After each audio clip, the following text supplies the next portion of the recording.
Now I'm going to take you back to a landmark moment in Australian children's television. Ho, ho, ho, ho, it's far away we go, to a land that's far across the sea. Hey, hey, hey, hey, for a little while we'll stay and be home in time for tea. Set sail, sunshine or in gale, fun we'll have will be really grand. Hurrah, hurrah, follow the guiding star, and come with us to Adventure Island. Dum, everyone can come, form a few and a big brass band. Bing bong, some sailing on, for now we're leaving for Adventure Island. Do you remember that? I was singing along there. It is the theme played at the beginning of Adventure Island, a popular ABC children's TV show broadcast in the 60s and the early 70s. It was the successor to the equally popular Magic Circle Club. The creator and director of both shows, Godfrey Phillip, died last month, and he'll be remembered today in a memorial service in Melbourne. I'm joined by actress Liz Harris, who played Liza on Adventure Island, and writer and childhood fan Beth Spencer. Welcome both of you to Life Matters. Oh, hi, Richard. And I'm crying. I was taken right back to the studio when I heard that. Oh. That's just so beautiful. Yeah. Hey, Beth. Yes. What was so special about the show for you as a child? Oh, look, the opening gave me goosebumps just there. It was such an amazing program, the way it drew you in. You were sort of sitting in your lounge room and the music would start, and that amazing little logo of the guiding star, the compass thing, and then that would take you through this glittery forest curtains that would part for you as you go down this pathway, and then you'd go open the door and go into the house, and then eventually they'd open up the book, and there inside the book, the people from Diddly Dum Diddly would be frozen in time, just waiting for us to sort of breathe life into them. It was designed for, I think, 2 to 5 year olds. I was just at the upper end of that when I caught it, and the characters spoke directly to you in camera close-ups. Now, we see that on Play School, but these were fantasy characters. Godfrey Phillip was just a genius, and he was so innovative. All these things that we take for granted about children's TV now, he kind of brought them together in this thing. He used pantomime, fairy tale, vaudeville, song and dance, a lot of stuff that was actually only available to sort of a lot of middle-class kids. I mean, I grew up in a house where we didn't have any of those fantasy books. I never saw a pantomime. And so you could be all over Australia, children were united by being taken right into this rich little world where they got all their senses delighted, all sorts of cultural things, song and dance. It was just beautiful. And then the characters would come up to the camera and whisper something to us or say something, or even when they were talking in a little group, they'd turn around and catch our eye. And so we've drawn right in there. We're included in so many different ways.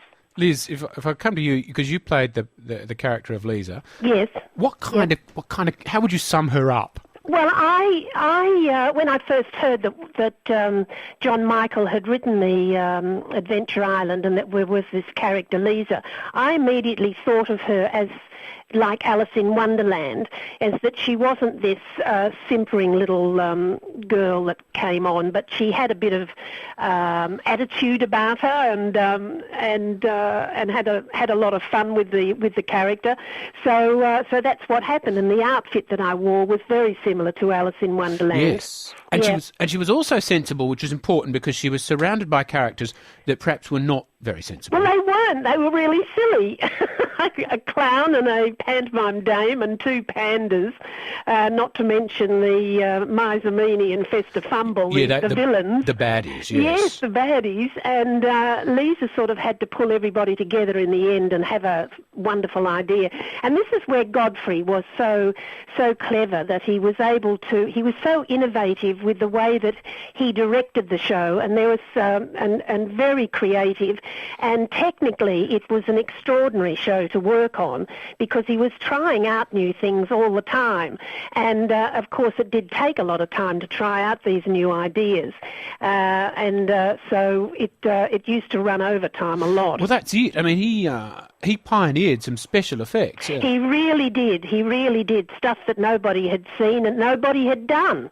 And he was trying it out on this funny little children's show called Adventure Island, although he had done quite a bit of stuff with Channel 10 and the Magic Circle Club. Yeah. He had done quite a bit from there. There was people flying through the air and the light bulb over their head. That's right, yes, yes. I always had a good idea on Friday, and that was the light bulb. And you had to freeze at times while something else happened behind you, and no, it was just extraordinary.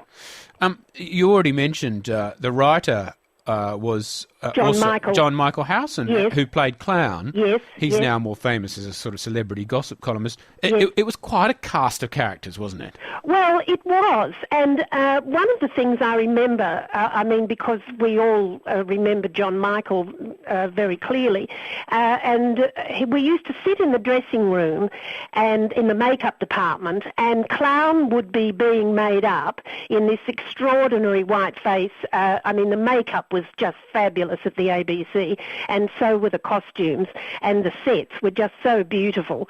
And Clown would be there in the makeup chair, being made up as a clown, telling us all about the politics of the day.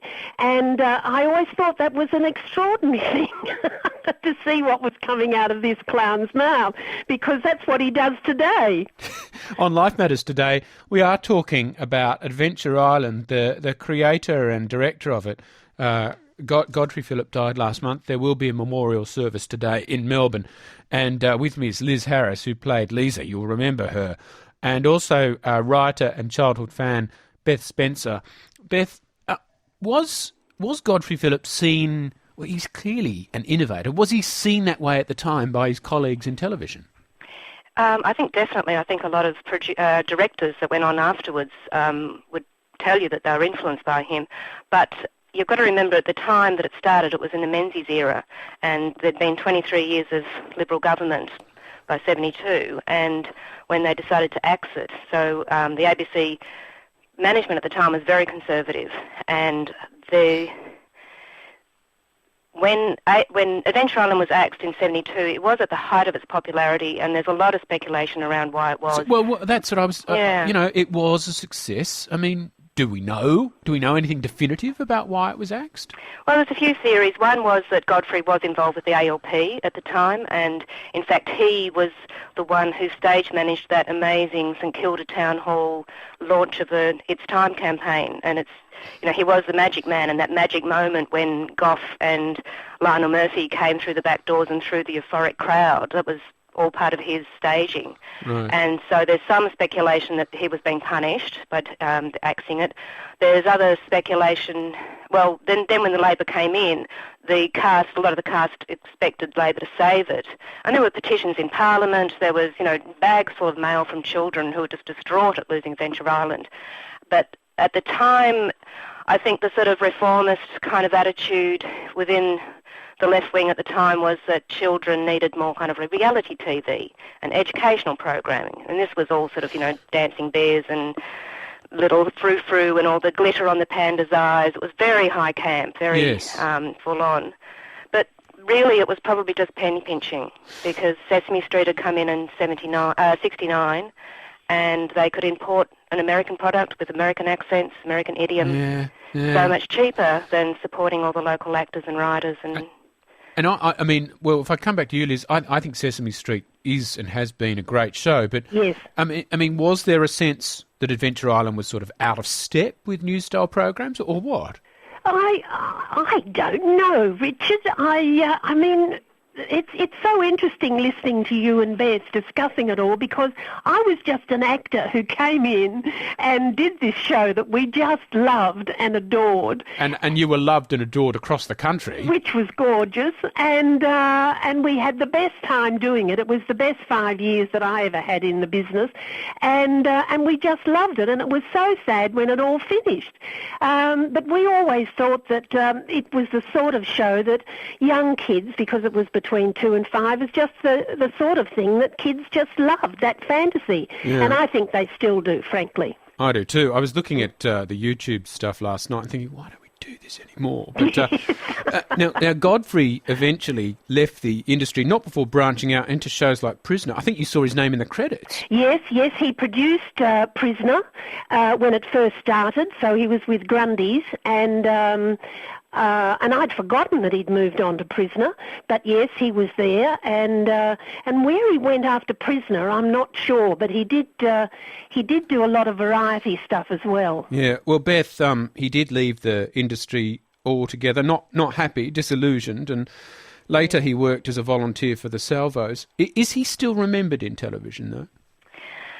Well, I did a radio program in 1991 for the ABC, and at the time, you know, but this was before the internet, so in order to find out about old TV programs, it was books and articles and stuff.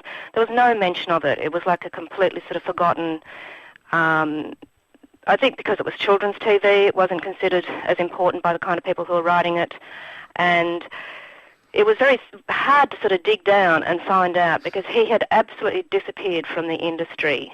He actually won a Logie for Special Achievement in 1973, and then he went to, I think, Northern Rivers, and he did another program for children with Northern Rivers TV, and that won a Logie for children's entertainment in 1979, but it was never screened. It was never picked up by any network in Australia, and I think that just broke his heart, and it was the last straw. The word is that John Michael Howson will be at the memorial service today playing the goodbye song. So I've been told, yes. Okay. Yeah.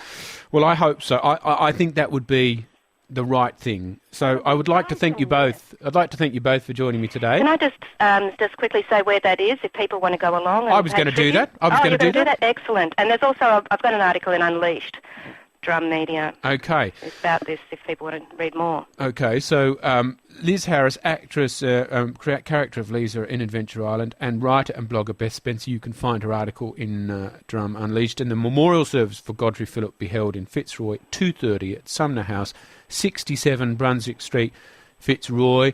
Let's go out now with the sound of the goodbye song that was played on Friday's edition of Adventure Island.